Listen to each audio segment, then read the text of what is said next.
In 606 M38, an Ork Wa invaded the Kroot homeworld of Pech.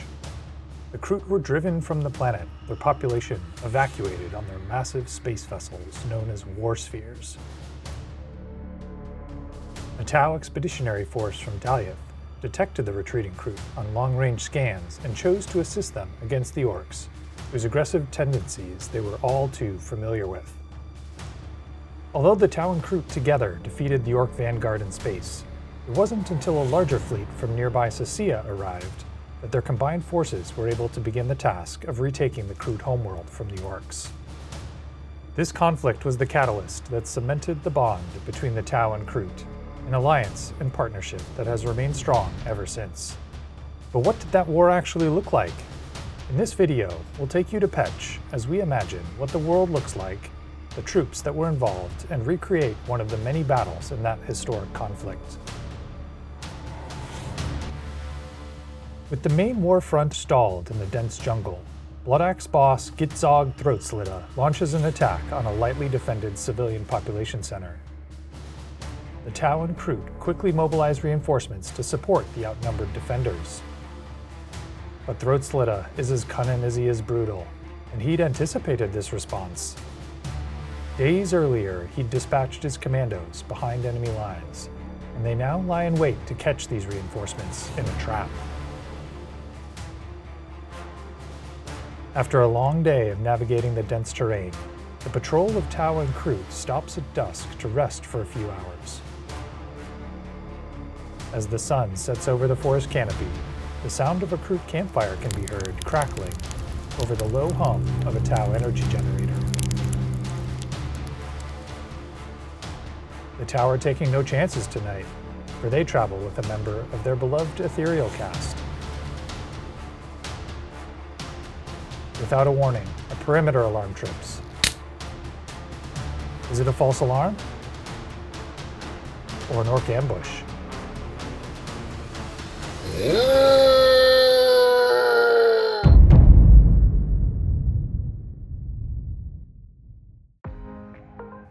Now that we've established our narrative, I set about looking for some trees we can use to represent the native flora on Pech. These models from Terrain Factory were designed for use on a Star Wars Legion table, but will make great Jaga trees for our board. The designer sells a pack with 12 unique models, but one of the great things about 3D printing is that you can easily adjust the size and scale to end up with a huge variety of finished parts. With a set of trees printed, let's pay Zach a visit and get some help painting them up. Zach, we're doing it. I 3D printed out some trees, and we're gonna build a table that is attempting to recreate the Kroot homeworld of Pech. The description of the Jaga tree in the literature is not great, so we've got some leeway to play with. I'm just curious your thoughts about how we paint these, what kind of palettes we use, and how we achieve a cool look with them. I think, yeah, these are perfect for whatever a Jaga tree is. We don't know what that is, but basing it off of redwoods, which are all around here, we visited them, right? And you get up close to the redwoods, just like a lot of trees. Trees aren't brown, right? Redwoods are actually red. So we're gonna do a lot of dark reds, and we're gonna build up with dark reds. Now, intermittently, we'll put in some dark green. Okay. And that actually more or less does kind of make brown. But it makes brown in this way that is this layered, kind of blended natural look, as opposed to just putting brown paint on this thing, right? Okay. The other nice thing about these is how aggressive the ridges are.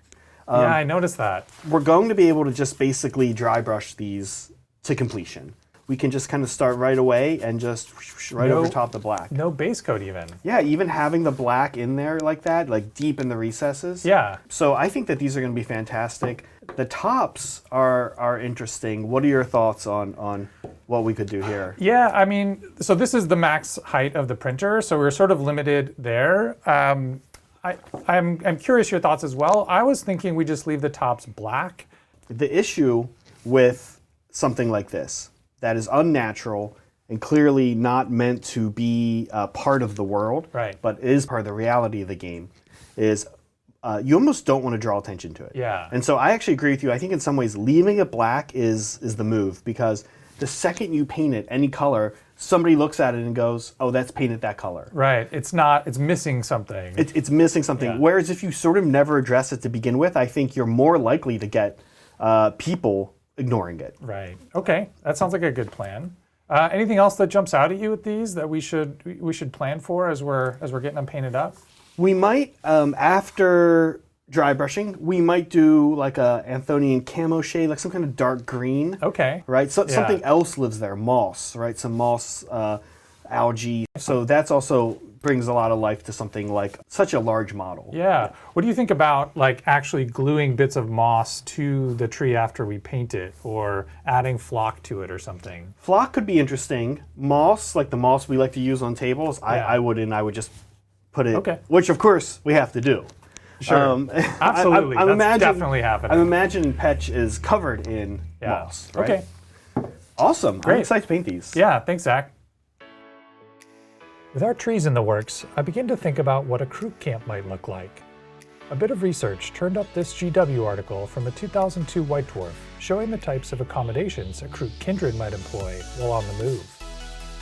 As it happens, Master Shaper Felix has even modeled this exact tent and made it available on Cults 3D. After hollowing it, I printed a set for our table. But what about the Tau? What might Firecast sleeping accommodations look like? Although no official images exist of Tau tents, we can envision their solution looking similar to those employed by modern militaries. Vehicles arrayed in a defensive formation with tarps or tents draped between them to provide camouflage and shelter. Taking this idea a bit further, we've imagined this deployable shield dome that mounts atop the Devilfish, creating a protected volume between them usable for command, medical treatment, or just socialization. While these campsite terrain bits are unlikely to have much gameplay impact, they certainly add a lot in the way of character and narrative to our table, taking it from a generic fight in the jungle to a tense, story-driven conflict.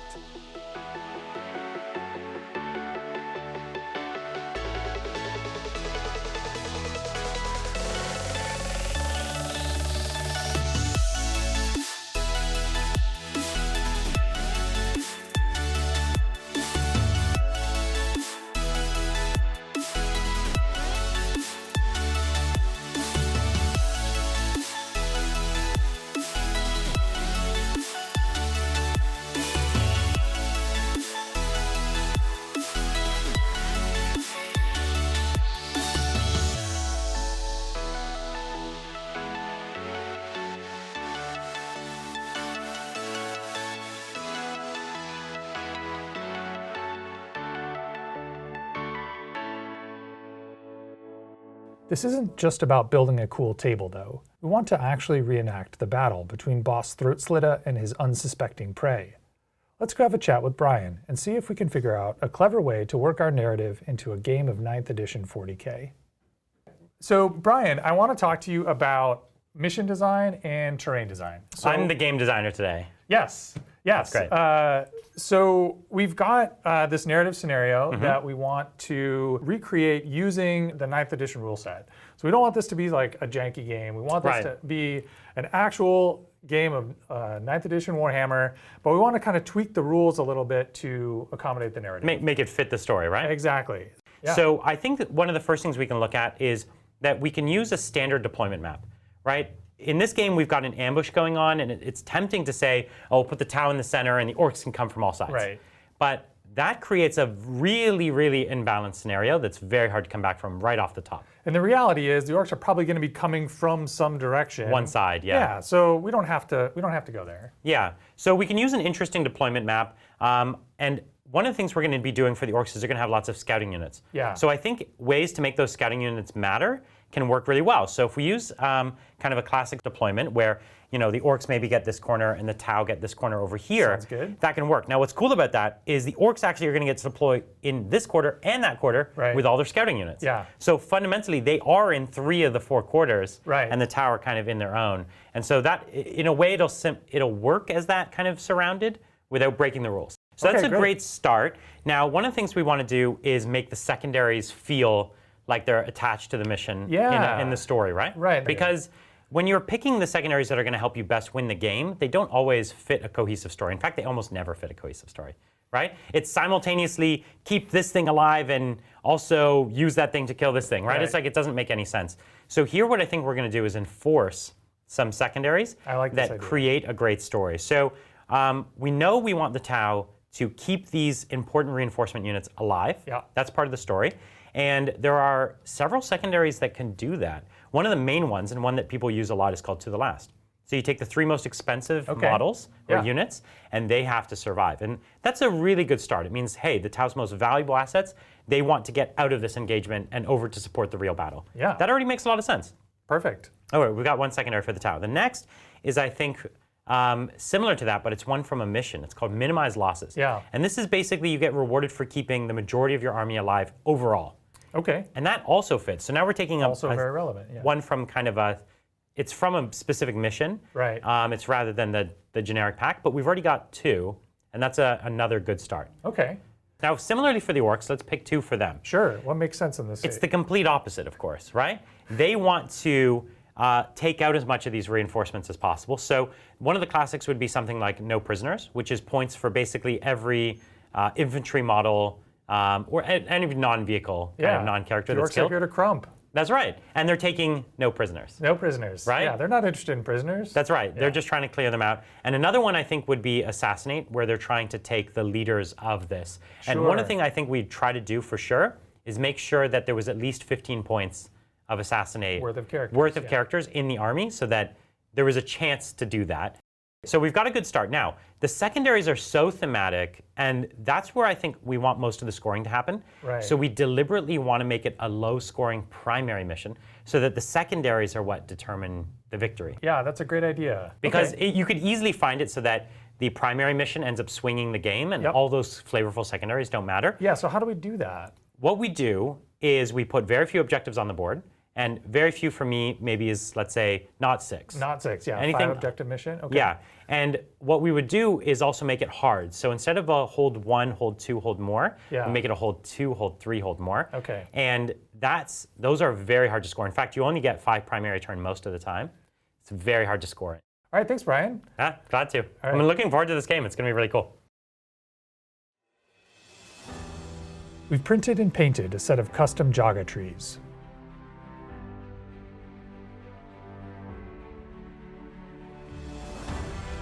We've built a unique and flavorful objective marker.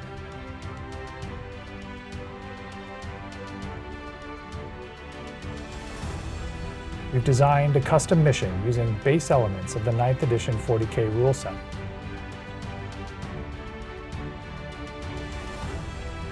The last step before playing our game is setting up an epic table on which to play out our desperate battle.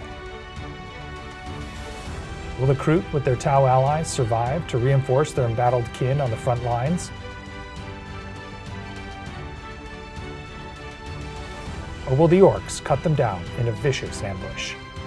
Join us on our sister channel Tabletop Titans, where we'll play out this exciting narrative scenario, the liberation of Pech.